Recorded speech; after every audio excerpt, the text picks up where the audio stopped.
Jason Whitlock says it is unpatriotic to support the USA at the Women's World Cup and called Megan Rapinoe the Andrew Tate of LGBTQ feminism.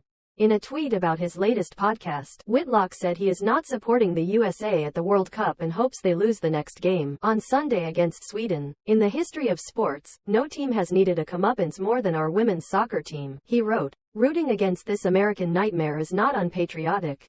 Rooting for them is. Then, in a separate post, he rounded on Rapinoe with a post caption, "Imagine spending billions of dollars and 50 years to create an unbeatable women's soccer team, and the players on that team using their government-paid-for platforms to demonize their investors. That's the women's national soccer team. That's Megan Rapinoe," Whitlock said. Rapinoe is the ultimate pimp. She is the Andrew Tate of LGBTQ feminism. She sees herself as a force for good, a force for freedom and proper femininity. She believes she is a threat to the establishment. She is popular, she is wealthy beyond her imagination, sexually liberated and adored by her followers. She is a fraud. She hates America because she hates herself.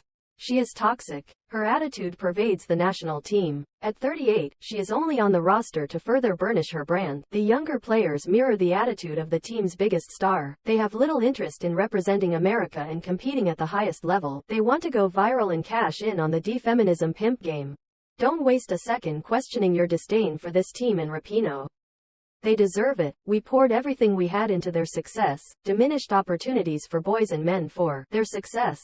And they repay us with ingratitude. The U.S. team is bidding for its third straight World Cup triumph, which would be a record for any soccer team in the women or men's game. Rapinoe is retiring after the tournament, a decision she announced before the competition got underway in Australia and New Zealand. She currently has 201 caps for the USA and has scored 63 goals, winning the World Cup twice in that time. I've been able to have such an incredible career, and this game has brought me all over the world and allowed me to meet so many amazing people, Rapinoe said. I feel incredibly grateful to have played as long as I have, to be as successful as we've been, and to have been a part of a generation of players who undoubtedly left the game better than they found it. To be able to play one last World Cup and one last NWSL season and go out on my own terms is incredibly special. Rapinoe is engaged to Sue Bird, a former WNBA player. They got engaged in 2020 but have not yet tied the knot.